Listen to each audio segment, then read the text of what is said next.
Guys, तो आज हम बात करेंगे इटार रिएक्शन और रीमन टीमान रिएक्शन के बारे में। तो चलिए पहले हम इटार रिएक्शन के बारे में बात करते हैं।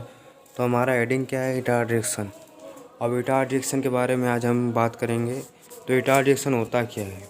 तो आप लोग को पता होगा कि इटार रिएक्शन में हम लोग क्या करते हैं। पहले हम लोग लेते हैं टालविन का स्ट्रक्चर देखिए ऐसे होता है। CH3 ग्रुप ऊपर लगा होता है, पर हम क्रोमाइल क्लोराइड लेते हैं। क्रोमाइल क्लोराइड CrO2Cl2 किसके प्रेजेंस करते हैं? CH2 प्रेजेंस करते हैं। हमारा क्या बनता है? Chromium complex. क्या बनता है? Chromium complex. आप ये लिख भी सकते हैं या नहीं लिख सकते हैं, ये एक इंटरमीडिएट होता है। आप लिखें या नहीं लिखें ये कोई बात नहीं है, ये इंटरमीडिएट होता है। आप डायरेक्ट भी बना सकते थे। अब यहाँ पे हम किसके H3O पॉजिटिव प्रेजेंस में करेंगे तो हमारा क्या बनेगा? बेंजल्डिहाइड। क्या बनेगा? बेंजल्डिहाइड। तो हमको क्या बनाना था? टालविन से बेंजल्डिहाइड बनाना था। तो आप CrO क्रोमाइल क्लोराइड और H3O पॉजिटिव प्रेजेंस में CHO बना सकते थे, तो आप इंटरमीडिएट का नहीं लिख सकते थे।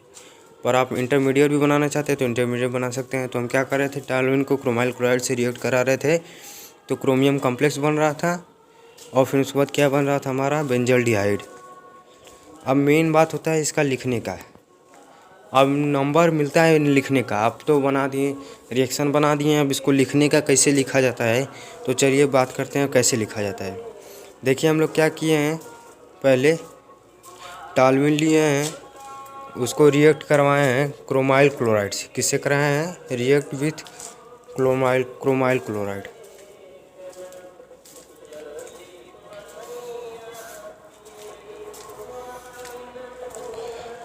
और किसके प्रेजेंस में कर रहे हैं? In the presence of CH2।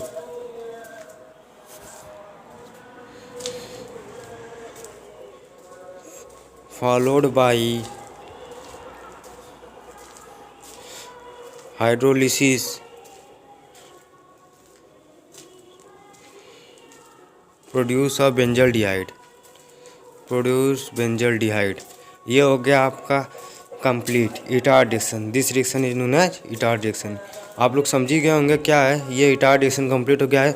इटार reaction important है 2021 बोर्ड के लिए, हर बोर्ड के लिए इंपॉर्टेंट है।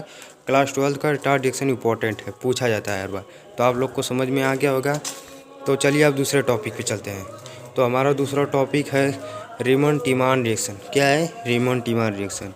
रीमन टीमान रिएक्शन ऑलवेज करके इस बार नहीं तो अगली बार, नेक्स्ट ऐसे कर करके बोर्ड में आता है। तो पहले हम क्या लिए हैं?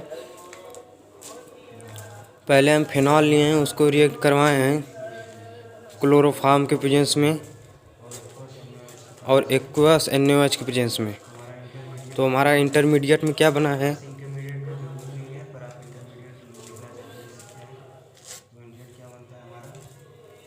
इंटरमीडिएट में हमारा क्या बना है?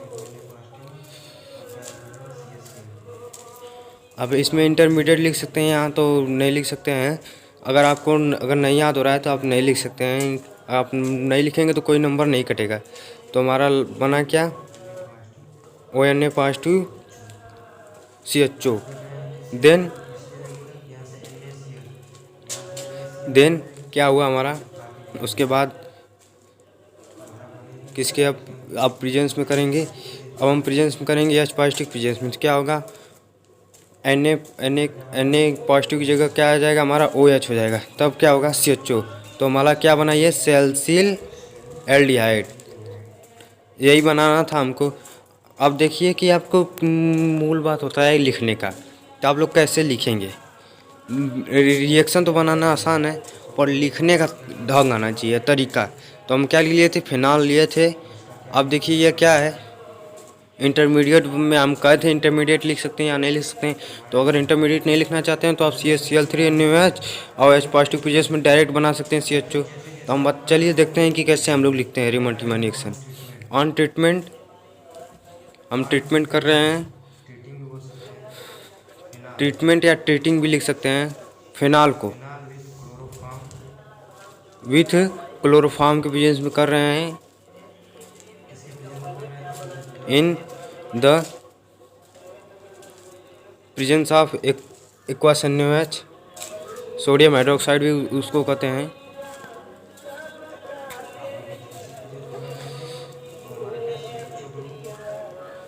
CHO group at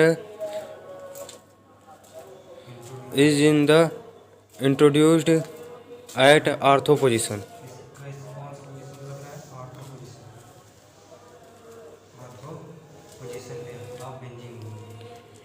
of benzene.